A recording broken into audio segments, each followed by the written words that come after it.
ప్రొద్దుటూరు నియోజకవర్గ ప్రజలందరికీ నా హృదయపూర్వక నమస్కారాలు తెలియజేస్తూ, మనందరి రక్షణ కోసం, యావత్ భారతదేశ రక్షణ కోసం, మనందరి స్వేచ్ఛ కోసం యుద్ధభూమిలో వీరమరణం పొంది స్వర్గస్థుడైనటువంటి మురళీ నాయక్, జై జవాన్, హృదయపూర్వకంగా వారికి ఘనమైనటువంటి నివాళులు అర్పిస్తూ ఉన్నాం. మా మనసు నిండా వారి త్యాగాన్ని నింపుకొని మాట్లాడుతూ ఉన్నాం. ఈరోజు 150 కోట్ల మంది ప్రజలు, భారతదేశానికి సంబంధించిన 150 కోట్ల మంది ప్రజలు మన ఇళ్లల్లో మన కుటుంబ సభ్యులతో ఇంత సంతోషంగా మనం జీవిస్తూ ఉన్నాం. ఈ తరుణంలో, ఈ తరుణంలో యుద్ధం జరుగుతూ ఉండే ఈ తరుణంలో కూడా దానికి కారణం 15 లక్షల మంది భారతదేశానికి సంబంధించిన సైనికుల యొక్క బలిదానానికి సిద్ధమయ్యే మనస్తత్వం, వారి పోరాటమే. కేవలం 15 లక్షల మంది 150 కోట్ల మంది భారతీయులను సురక్షితంగా ఉంచగలుగుతుంది. ఆ 15 లక్షల మంది త్రివిధ దళాలకు సంబంధించినటువంటి సైనికులను 1000 నోళ్ళ పొగిడినా కూడా తక్కువే. వారికి ఏమిచ్చినా కూడా మన రుణం తీర్చుకోలేము, వారి రుణం తీర్చుకోలేము. ఒకటి, ఆకాశం నుంచి పోరాటం చేసే ఎయిర్ ఫోర్స్, సముద్రం నుంచి పోరాటం చేసే నేవీ, భూమి మీద నిలబడి యుద్ధం చేసే సోల్జర్స్, ఈ త్రివిధ దళాలకు సంబంధించినటువంటి భారత్ ఆర్మీ సుమారు 16 లక్షలు, 15 లక్షలు. నేవీకి సంబంధించి 75,000 మంది సైనికులు యుద్ధం చేస్తూ ఉన్నారు. ఎయిర్ ఫోర్స్ సంబంధించి 150,000 మంది యుద్ధం చేస్తూ ఉన్నారు. 13 లక్షల మంది సైనికులు భూమి మీద నిలబడి యుద్ధం చేస్తూ ఉన్నారు. ఈ 15 లక్షల మంది బలిదానానికి సిద్ధమై వీరోచితమైన పోరాటాల వలనే ఈరోజు భారతదేశంలోని 150 కోట్ల మంది ప్రజల మీద మనం సురక్షితంగా మన భార్యా పిల్లలతో జీవించగలుగుతూ ఉన్నాం. ఈ సందర్భంగా ఈ దేశ పౌరులమైనటువంటి మనందరం కూడా ఆలోచించాల్సినటువంటి అవసరము, ఆ ఆలోచన తర్వాత మనం ఈ దేశానికి ఏమి ఇవ్వాలని చెప్పి నిర్ణయం తీసుకోవాల్సినటువంటి బాధ్యత మనపై ఉంది. ప్రొద్దుటూరు నియోజకవర్గ ప్రజలారా, ఆంధ్రప్రదేశ్ రాష్ట్ర ప్రజలారా, భారతీయులందరూ కూడా దేశం మనకేమిచ్చింది అనేది కాదు, దేశానికి మనమేమిస్తూ ఉన్నాం, దేశానికి మనం ఏమి ఇవ్వాలో, ఏమి ఇవ్వాల్సిన పరిస్థితి ఉందో ఆలోచించుకోవాల్సిన తరుణం ఆసన్నమైంది. పరాయి పాలకులు, పాకిస్తానీస్, ఉగ్రవాదం యొక్క ముసుగులో భరతమాత ఈ నేల మీద కాలు మోపే ప్రయత్నం చేస్తూ ఉంటే, మన సోదరులను, మన సోదరీమణులను మన కళ్ళ ఎదుటే వారి పసుపు కుంకలను తొలగిస్తూ ఉంటే చూస్తూ చేతులు ముడుచుకొని కూర్చోవాల్సిన సమయం కాదు ఇది. సమాధానం చెప్పాల్సిన పరిస్థితే. భారతదేశ ప్రభుత్వం ఆ నిర్ణయమే తీసుకుంది. నరేంద్ర మోడీ గారి నేతృత్వంలో ఆ నిర్ణయమే తీసుకుంది. మన దేశ ప్రధానమంత్రి తీసుకునే నిర్ణయం 150 కోట్ల మంది ప్రజల యొక్క అంగీకారమే. వారు తీసుకునే నిర్ణయం మనందరికీ ఆమోదయోగ్యమే, సంతోషదాయకమే. తప్పనిసరిగా పాకిస్తాన్కి బుద్ధి చెప్పాల్సిన అవసరం ఉంది. ఉగ్రవాదాన్ని నామరూపాలు లేకుండా తీసిపారేయాల్సిన అవసరం ఉంది. పాకిస్తాన్ను మనం ఎటు మార్చలేము, వాళ్ళు మారరు. కారణం, మూర్ఖులు వారు. మూర్ఖులకే మూర్ఖులు పాకిస్తానులో. మారరు. మారనప్పుడు హతమార్చడమే తప్పనిసరి ప్రయత్నం. ఇప్పుడు జరుగుతూ ఉండేది కూడా అదే. దాదాపుగా పాకిస్తాన్లో 30,000 మంది ఉగ్రవాదులు ఉన్నారు. 30,000 మంది ఉన్నారు పాకిస్తాన్లో ఉగ్రవాదులు. ఈ 30,000 మంది సపరేట్ కాదు, పాకిస్తాన్కు సంబంధం లేని వాళ్ళు కాదు, పాకిస్తాన్లో జన్మించినటువంటి పాకిస్తాన్ పౌరులు ఉగ్రవాదులను కన్న భూమి పాకిస్తాన్. ఉగ్రవాదులకు జన్మనిచ్చింది, ఉగ్రవాదులను పెంచి పోషిస్తూ ఉంది. విచిత్రం ఏంటంటే పాకిస్తాన్లో బడిగిపోయే పిల్లలకు సరైన స్కూళ్ళు లేవు. బడిగిపోయే పిల్లలకు బలపం లేదు, పుస్తకం లేదు. కానీ ఉగ్రవాదాన్ని పెంచి పోషించడానికి వందల కోట్ల రూపాయలు, వేల కోట్ల రూపాయలు ఖర్చు పెడతారు. చదువుకుండే పిల్లోనికి బలపం ఇయ్యలేని ఆ దేశం ఉగ్రవాది చేతికి AK-47 తుపాకీని ఇస్తుంది, భారతదేశం మీదకి పంపిస్తుంది. ఇక్కడ మనకు మత విద్వేషాలు సృష్టించాలని చూస్తుంది.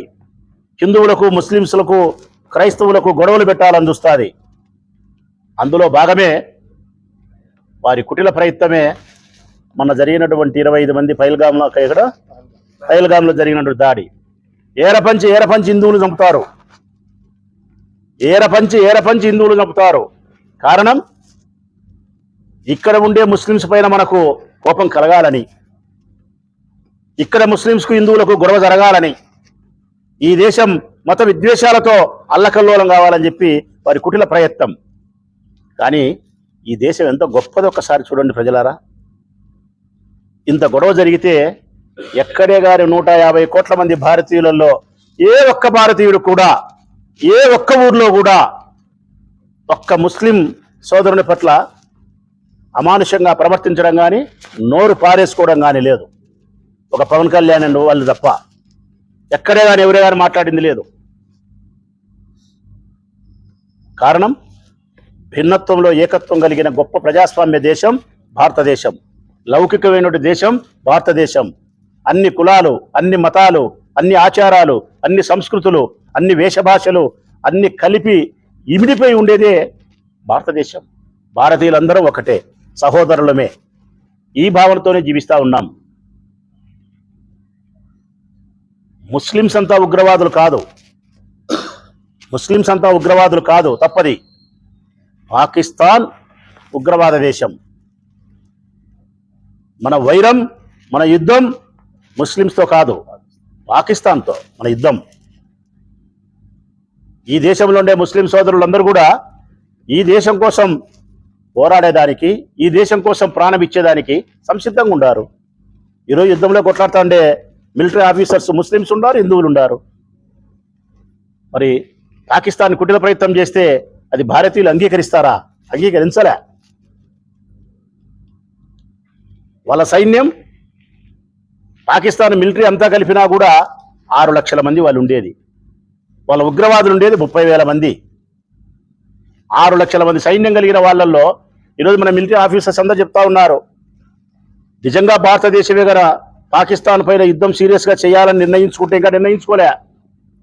పాకిస్తాన్ యొక్క మూలాలపైన దాడి చేయలే, పాకిస్తాన్ యొక్క పౌరుల జోలికి మనం పోలే, ఉగ్రవాదుల జోలికి మాత్రమే మనం పోతా ఉన్నాం. పాకిస్తాన్లో ఉండబడిన ఉగ్రవాదులు మాత్రమే ఏరిపారేసే ప్రయత్నం చేస్తున్నాం.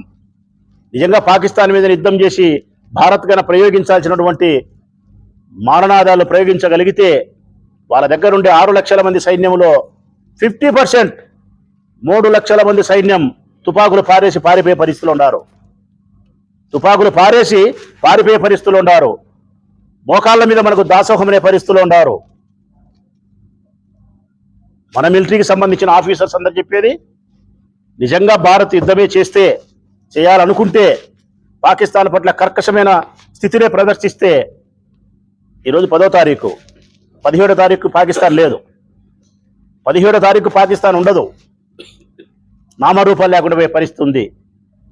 ఈరోజు పాకిస్తాన్ పరిస్థితి, అన్నం లేదు పాకిస్తాన్లో, తాగడానికి మంచినీళ్ళు లేవు, ఆర్థిక సంక్షోభం, రాజకీయ సంక్షోభం, ప్రపంచ దేశాల మద్దతు లేదు, ఏ ఒక్కరూ వారికి సహకారాలు లేవు. అంతర్గతంగా పైకి ఒక మాట చెప్తూ లోపల మోసం చేస్తూ సహాయం చేసే దేశం చైనా. చైనా వాళ్ళు మాత్రం పాకిస్తాన్కు ఎప్పుడూ సహాయం చేస్తారు, మన మీదకి ఎగదోస్తానే ఉంటారు.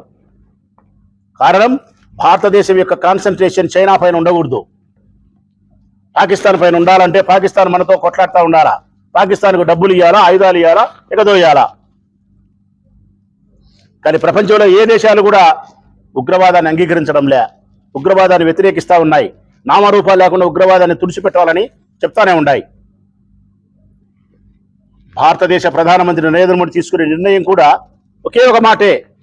ఆయన మన మిలిటరీకి చెప్పిన మాట కూడా, పాకిస్తాన్లో ఉండే చిట్ట చివరి ఉగ్రవాది మరణించేంత వరకు యుద్ధం చేస్తామని చెప్పినాడు ఆయన. పాకిస్తాన్లో ఉండే చిట్ట చివరి ఉగ్రవాదిని చంపేంత వరకు యుద్ధం చేస్తామని చెప్పినాడు. అది ఒక రోజైనా సరే, సంవత్సరమైనా సరే. ఇది స్వాగతిస్తాం మేము. ఈ దేశంలో, మన దేశంలో మనకే రక్షణ లేకుండా పోతే, పాకిస్తాన్ ఉగ్రవాదుల వల్ల మన వాళ్ళు ఎక్కడికో చూడని పగలుగా పోతే, కాశ్మీర్ పోతే, ఇంకో చోటుకు పోతే, భార్యల ముందనే బట్టలు చంపే పరిస్థితి వస్తే, మన దేశంలో మనకు రక్షణ లేకుండా పోయే పరిస్థితి వస్తే క్షమించాల్సిన అవసరం లేదు, తప్పనిసరిగా శిక్షించాల్సిన అవసరం ఉంది. అందుకే ఈ సందర్భంలో మనందరం చేయాల్సినది కూడా, భారతదేశ ప్రభుత్వానికి సంపూర్ణమైనటువంటి మద్దతును మనం ప్రకటించాల్సిన అవసరం ఉంది. భారతీయులమైన మనం, ప్రొద్దుటూరు నియోజకవర్గ వాసులమైన మనం సంపూర్ణంగా అన్ని రాజకీయ పార్టీలకు సంబంధించి రాజకీయాలకు ప్రస్తావన లేదు. ఇక్కడ తెలుగుదేశం లేదు, కాంగ్రెస్ లేదు, కమ్యూనిస్టు లేదు. ఇక్కడ రాజకీయాల ప్రస్తావన లేదు. మన భారతీయులం, మనందరం ఒకటే. ఈ దేశ ఐక్యత కోసం, ఈ దేశ భద్రత కోసం, ఈ దేశ పౌరుల రక్షణ కోసం భారతదేశ ప్రభుత్వం తీసుకునే నిర్ణయానికి మనం సంపూర్ణంగా మద్దతును ప్రకటించాలా. మన సైన్యానికి మనం పూర్తిగా శ్రీరామరక్షే మనం నిలబడాల్సిన అవసరం ఉంది. వాళ్ళ యుద్ధంలో విజయాన్ని సాధించాలని చెప్పి ఆ భగవంతుని మనం ప్రార్థన చేయాల్సిన అవసరం ఉంది. సంఘీభావాన్ని తెలియజేయాల్సిన అవసరం ఉంది. భారతదేశ ప్రభుత్వం చేసిన సూచనలను మనం పాటించాల్సిన అవసరం ఉంది. యుద్ధం జరిగే ఈ తరుణంలో ఇండియన్ గవర్నమెంట్ ఏమైతే సూచనలు చేస్తుందో, ఏమైతే ఆర్డర్స్ పాస్ చేస్తుందో వాటిని మనం పాటించాలా. సైరన్ మోగింది అంటే తప్పనిసరిగా మనం అలర్ట్ కావాల్సిన అవసరం ఉంది. లైట్లు ఆర్పాల్సిన పరిస్థితి ఉందంటే అందరం ఆర్పేయాల్సిన పరిస్థితి ఉంది. ఎక్కడైనా ఏదైనా బాంబింగ్ జరిగింది అంటే పౌరులు వారికి సహాయం, వైద్య సహాయం చేయాల్సి వస్తే బయటకు చేయాల్సిన పరిస్థితి ఉంది. సంఘీభావం తెలిపాలంటే ర్యాలీలు నిర్వహించాల్సిందే, మద్దతును ప్రకటించాల్సిందే. సైన్యానికి మనం గట్టిగా నిలబడినామని చెప్పాల్సిన ధైర్యాన్ని ఇవ్వాల్సిన అవసరం ఉంది. దేశ సరిహద్దుల్లో మన సైనికులు యుద్ధం చేస్తూ ఉంటే దేశం లోపల ఉండి మనం యుద్ధం చేయాల్సిన అవసరం ఉంది. మనం యుద్ధం చేయాల్సిన అవసరం ఉంది.